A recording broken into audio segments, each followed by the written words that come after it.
I turned 40, and suddenly everyone started looking at me like I failed at life. It is the half-second pause before greeting, the way eyes flick down to my bare ring finger and back up again, heavy with a quiet, practiced disappointment. I don't feel angry anymore, but the feeling is often very overwhelming for me. Sometimes I feel tired and very overwhelmed. Let's start with the family, because that's where the blade is sharpest. I was just at a family gathering. The kids were busy playing and my cousins were laughing, and then someone said, "It's so nice you're all here, the whole family." I smiled, but inside I felt it again, that familiar ache, the one that whispers, "You're not really part of this. You don't have a spouse. You don't have children. You're on the edge." What you just heard was even a small cut. Here comes the one that did cut me very deep, like a hot knife penetrating butter. During last Thanksgiving, my mother handed me the mashed potatoes, and she did that thing she does. She sighed, not a frustrated sigh, but a grieving sigh, and said to me, "I just want someone to take care of you when you're sick." On the surface, that's motherly love. That's a worried mother. But here is what society quietly meant. You are a burden because you have no partner to offload you onto. When you break a bone at 60, who is going to drive you to the ER? Me? I'm too old for this. So I smiled. I said, "I have good health insurance, Mom." But deep inside, I heard the question she didn't ask. What did I do wrong raising you? Meanwhile, my married brother shows up 20 minutes late with his wife. They brought a store-bought pie. Everyone applauds him. "Oh, look at Mark helping with the turkey. What a good husband." He gets praised for existing. I get pitied for thriving alone. And here is the part nobody talks about. After dinner, I was the one who washed every dish. I was the one who drove my father to his physical therapy appointment the next morning. I am the single daughter, so I am the default caretaker, but I am also the family disappointment. I am useful, but not celebrated. I am present, but invisible. Then there are the friends. Oh, my married friends. They have this look. It's a cocktail of pity and relief. The relief says, "Thank God that's not me." The pity says, "I don't know how you survive." For instance, last month, my friend Sarah, whom we've known each other since college, invited me to her barbecue. But when I arrived, she pulled me aside. She whispered, "You're so lucky you have all this freedom. I wish I could just travel like you." But then she sat me at the end of the table, the kids' corner, and she spent the whole night complaining to the other wives about how her husband leaves socks on the floor. Then she looked at me and said, "See, this is why I settled for Mark. At least I'm not alone." She said it like a joke. I laughed. We all laughed. But later, I overheard her on the deck. She was talking to another mom, and she said, quietly, "I don't know how she does it. I'd be so lonely. Don't you think she's a little sad?" That's the cut. You are the cautionary tale they tell themselves to feel better about their own compromises. And then comes the advice. My God, the advice. The one that comes in the form of, "You're too picky. Have you tried that new app? Lower your standards. He doesn't have to be perfect." Let me translate what they mean for you to understand. You are too much woman for this world, so please shrink, settle. Take the man who doesn't read. Take the man who belittles your career. Just be quiet and take him so we can stop feeling uncomfortable about your aloneness. It happens at work too. I have a younger male colleague. Let's call him Jason. Jason is 32, married, and has one kid. Last quarter, my boss asked for someone to stay late every night for 2 weeks to finish a project. Jason looked at me. Yes, he actually looked at me. And he said, "Well, you don't have kids, right? So you can do it." He didn't ask. He assumed. Because in his mind, my time is cheaper. My evenings are worthless. After all, I don't have a husband waiting with a hot meal, so I must have nothing but a dark apartment and a TV remote. Then my female boss, a woman whom I thought should understand my plight better, pulled me aside. She said, "You're so intense. You pour everything into your career. Maybe if you softened a little, you'd be more relatable for the leadership role." Here is what she means. You don't project stability. You don't have a family. Thus, we don't trust you to lead one. I was passed over for a promotion, given to Jason, because he looks like a man who has his life together. A wife at home means he's responsible. A single woman means she's desperate. And then the doctors. What about last year? I went to my GP because my lower back had been killing me. I've had 3 MRIs. I've done the stretches. Nothing works. You know what she said? It's probably just hormonal. You're at that age. And honestly, anxiety can manifest as physical pain. Are you seeing anyone? Sometimes loneliness does this. I wanted to scream in his office. I wanted to say, my back hurts because I lifted my paralyzed father out of a chair for 6 months alone because no husband was there to help me.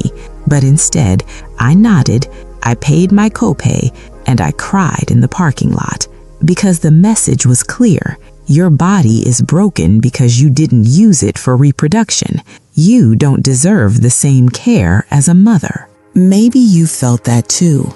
Not because anyone said it out loud, just that you feel it in the silence, the way conversations skip over you, the way holidays pass, the way people assume you're lonely, even when you're not. You didn't choose this life to be different. You lived it. One honest decision, one quiet year, and one act of self-respect at a time. And now, in your 40s, 50s, 60s, or 70s, you're here, a woman who never married, who lives alone, one who built a life on her own terms. And yet you're often made to feel like you missed something, like you're incomplete, like you're waiting for something that never came. But here's what I want you to know. You are not behind, you are not broken, and your life is not less than. Today, we're going to talk about what's normal and what's not for women like you. We are not talking with pity, not with pressure, but with truth, respect, and deep understanding. A reflection on the plight of single women over 40 who never married. Let's name the heavy load so many women like me throughout the globe carry in silence. It's not just being single, far from it. It's the constant message, spoken and unspoken, that you don't belong. You go to a doctor's appointment and they ask, "And what does your husband do?" You attend a church event and the groups are couples or parents. You're invited to a wedding and you're seated at the singles table at 60. Even well-meaning friends say, "You'd be such a great mom when you finally get married," as if your life is a missed opportunity. And so you learn to shrink, to avoid questions, either well-intended or not. You try to smile and change the subject because explaining your life, your peace, your freedom, your grief feels too heavy for small talk. But here's the truth. You are not alone. More women over 40 have never married than ever before. Some by choice, some because love never came, some because they walked away from relationships that didn't honor them. And yet, society still measures a woman's worth by marriage and motherhood. That's not your failure. That's culture's failure. It doesn't know how to value a woman who lives outside the script. And so, many of you suffer in silence, not from loneliness, but from invisibility, from being told over and over that your life is an exception, not a valid path. You might not talk about this, not even with close friends, because you don't want to sound bitter. You don't want to be seen as being angry or regretful. But the truth still remains that it's hard to be a woman who doesn't fit. Seriously. And it's okay to admit that. It's okay to say, sometimes it hurts. But here's what matters more. Your life is not a problem to be solved. It's a story to be honored. These stories aren't rare, they're common, and they show something powerful. Living alone without marrying isn't one story, it's many. Some by choice, some by circumstance, all valid. And the pain many feel, it's not from being alone, it's from being misunderstood, from living a full life and having the world see it as empty. But here's the interesting part. A life doesn't need a spouse or children to be complete. It needs meaning, peace, dignity, and so many of you have that in abundance. You just need the world and maybe sometimes yourself to see it. Why women find themselves in this situation. Meanwhile, why do so many women living alone feel this way? It's not about loneliness, not always. It's about belonging. Think of it like this. You're a tree growing in rich soil, but everyone keeps asking when you'll climb a trellis, as if your strength only counts if you lean on something else. Society has taught us that a woman's value is tied to marriage, motherhood, being needed by someone else.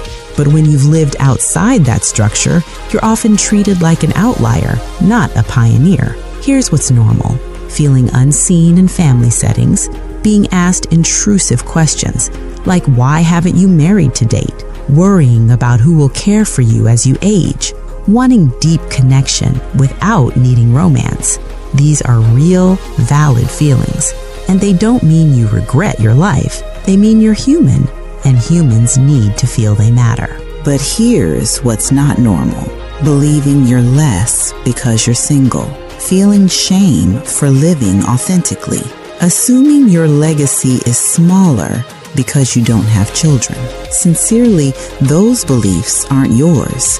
They're cultural echoes, old rules that never apply to you. And here's a truth that changes everything. You are not incomplete. You are not waiting. You are not a cautionary tale. You are a woman who chose herself, who honored her peace, who said no to compromise and yes to integrity. And that takes courage most people never face. Thus, the ache you feel, it's not about what you lack. It's about what the world fails to see. And that's not your burden to fix. You are whole, exactly as you are. Guidance and hope for women who are not married after 40. You don't need to change your life to be valid. You just need to honor it out loud. Here's how. 1. Rewrite the story you tell yourself. Instead of, I never married, try, I chose a life of independence. Language shapes belief. Say it until you feel it. 2. Create your own traditions. Holiday alone? That's okay. Light a candle. Cook your favorite meal. Call a friend. Make it yours. You don't need a family script to celebrate life. 3.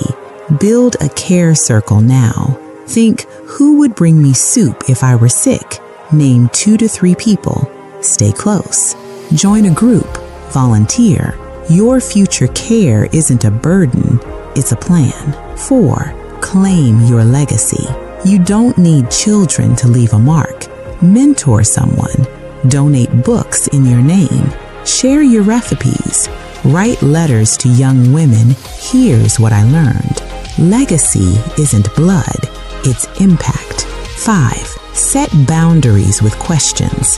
When someone says, why didn't you marry? Try, I did what was true for me.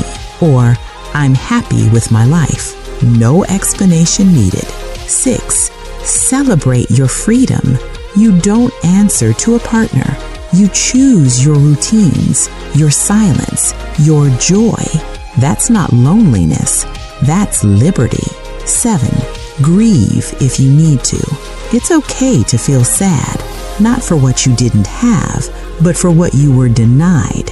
Being seen, valued, included. Grief doesn't mean regret. It means you cared. You don't have to be proud all the time. You just have to be true. And the truth is, you built the life on your own terms. No scripts, no compromises. And in a world that still doubts women who walk alone, that is one of the bravest things a woman can do. You are not behind. You are not less. You are not waiting. You are living, and that is more than enough. My final thoughts.